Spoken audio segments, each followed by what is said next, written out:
मिसाल के तौर पे मैं सेल्स पे मैं काम शुरू करता हूँ। सेल्स सेल्स के बाद आ गया कॉस्ट ऑफ गुड सोल्ड, फिर आ गया ग्रॉस प्रॉफिट, फिर आ गया इसमें से ऑपरेटिंग एक्सपेंसेस, उसके बाद आ गया ईबीआईटी, फिर आ गया आपने इसमें से इंटरेस्ट पे किया, उसमें से बचा ईबीटी, ईबीटी में आपने टैक्स पे कर दिया और उसके बाद आप खड़े हो गए आके नेट इनकम पे। तो चलो मान लो कि ये एक एक पार्ट है, यानी फर्स्ट पार्ट, और इसी का सेकंड पार्ट।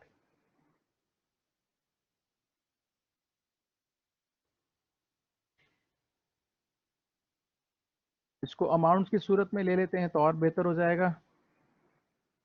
फर्स्ट पार्ट में हम अजम्पशन ले लेते हैं, सेल्स हमारे पास खड़ी हुई थी मान लो 1 लाख की। 1 लाख में से कॉस्ट ऑफ गुड सोल्ड आपका लग गया लेट्स से 70,000 का। 70,000 में से आपने माइनस कर दिया, चलो इसको माइनस का साइन हमने दे दिया है तो प्लस कर लेते हैं।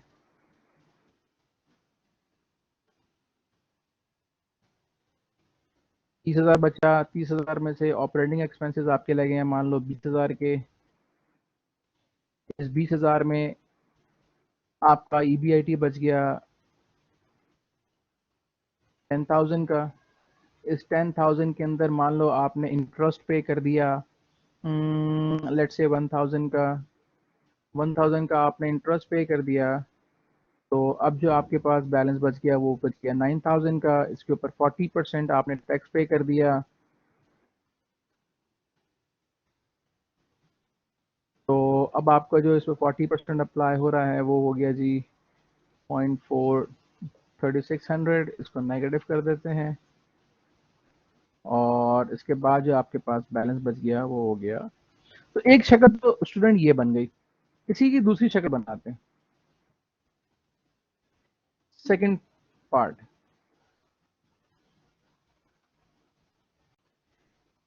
सेल आपके पास वही कड़ी, ठीक है। यानी फर्स्ट पार्ट जो है कि अगर विदाउट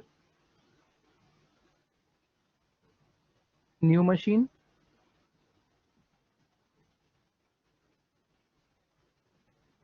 विद न्यू मशीन,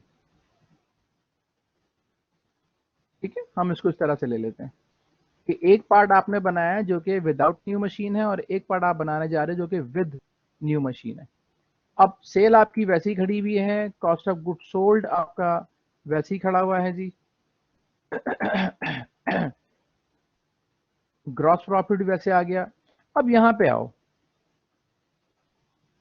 इसको मैं जरा ब्रेक कर रहा हूं एक पार्ट में।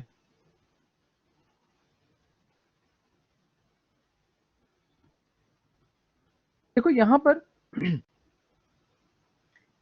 ऑपरेटिंग एक्सपेंसेस के अंदर मैं इसको ऐड कर लेता हूं कैश ऑपरेटिंग एक्सपेंसेस। अब यहां पर डेप्रिसिएशन मान लो कि 20,000 में से हम थोड़ा सा अमाउंट कम कर लेते हैं, डेप्रिसिएशन कर लेते हैं लेट्स से, अगर हम 500 की कैश ऑपरेटिंग इसमें 20,000 का है, चलो हम 10,000 की 5,000 की इसमें डेप्रिसिएशन कर लेते हैं मान लो। तो 15,000 का ये हो गया और 5,000 का डेप्रिसिएशन हो गया, ठीक है। इन तीनों को अब हम देख लें तो हम अगेन वहीं पे आ गए। अब जब आप नई मशीन को परचेज करने जा रहे हो, मैं अपने इनकम स्टेटमेंट के अंदर जब नई मशीन को बाय कर लूंगा तो बाय करने के बाद उस पर डेप्रिसिएशन चार्ज करूंगा,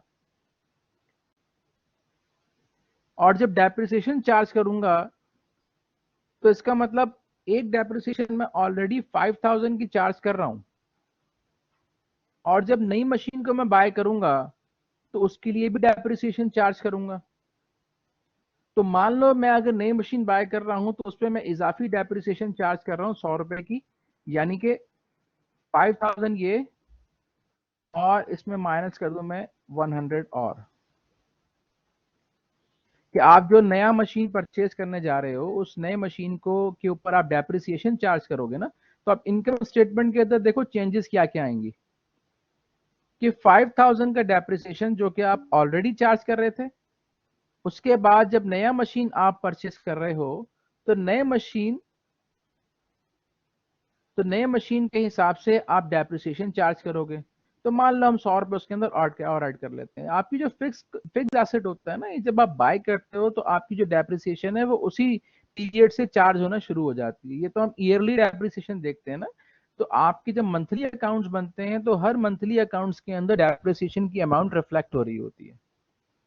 ठीक है, ऐसा नहीं होता कि आज आपने मशीन ले ली और उसकी डेप्रिसिएशन आप 3 साल के बाद चार्ज कर रहे हो, ऐसा नहीं होता।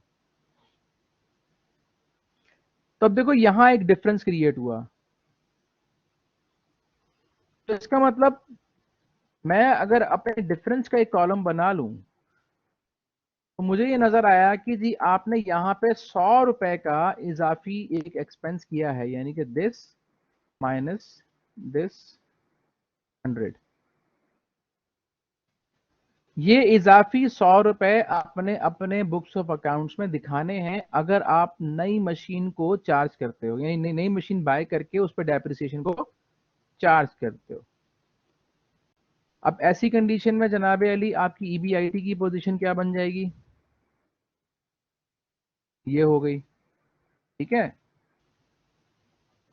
इंटरेस्ट आप पे कर रहे थे। अब चूंकि आपने मशीन को अपनी जेब से बाय नहीं किया, आपने मशीन को बोरिंग करके बाय किया है, और बैंक ये कह रहा है कि मैं आपको अमाउंट दूंगा लेकिन उसके ऊपर जो है मैं 10% चार्ज करूंगा। ठीक है, तो इसका मतलब ये है कि आप पहले अगर आप इंटरेस्ट 1000 रुपए दे रहे थे तो हम अब उस चेंज आने के बाद 1000 रुपए नहीं दे रहे होंगे, अब हम थोड़ा सा बढ़ा कर दे रहे होंगे। तो मान लो एक डमी फिगर में, सारे डमी नंबर्स ले रहा हूं, ठीक है ना, ये भी क्वेश्चन का पार्ट नहीं। तो मान लो कि ये जो -1000, ये जो -1000 रुपए हैं, अब ये बढ़ के हो गए लेट से 1050। चलो ये कर लेते हैं।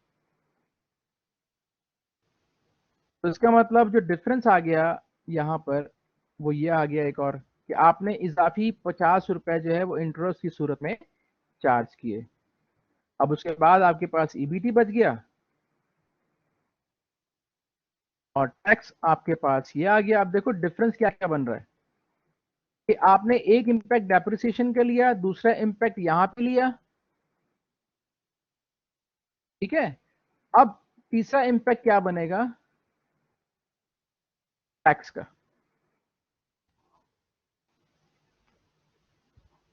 ऊपर की दोनों अमाउंट्स नेगेटिव हैं और नीचे की अमाउंट टैक्स की पॉजिटिव है। तो इसका मतलब क्या हुआ? जहां आपने ऊपर डेप्रिसिएशन को इंक्रीज किया, उसके साथ साथ आपने इंटरेस्ट को इंक्रीज किया, तो आप ये देखें टैक्स आप 3600 का पे कर रहे थे, अब आप पे कर रहे हो 3540 का। तो आपकी जो टैक्स सेविंग आ गई वो इतनी अमाउंट से आ गई। तो स्टूडेंट्स यहाँ पे आप इस चीज को, मैंने थोड़ा प्रैक्टिकली आपको दो इनकम स्टेटमेंट्स का डिफरेंस करके दिखाया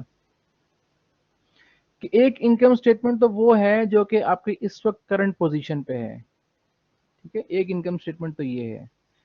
और जब आप बोरिंग करने जा रहे हो, तो मान लो कि आप बोरिंग का प्लान कर रहे हो, तो उस वक्त एक पोजीशन ये बन सकती है। तो आपकी मौजूदा पोजीशन पे चेंजेस कहां कहां रिफ्लेक्ट हो रही हैं? एक, आपकी डेप्रिसिएशन, दूसरा आपका इंटरेस्ट, और तीसरा आपका टैक्स। डिफरेंस यहीं से स्टार्ट हुआ ना, कि ये डिफरेंस क्रिएट हुआ तो ईबीआईटी चेंज हुआ, इंटरेस्ट की अमाउंट चेंज हुई तो यहाँ चेंज मजीद आ गया, और उसके बाद टैक्स पॉजिटिव हो गया तो आपका जो नेट इनकम है वो भी यहाँ पे चेंज हो गया।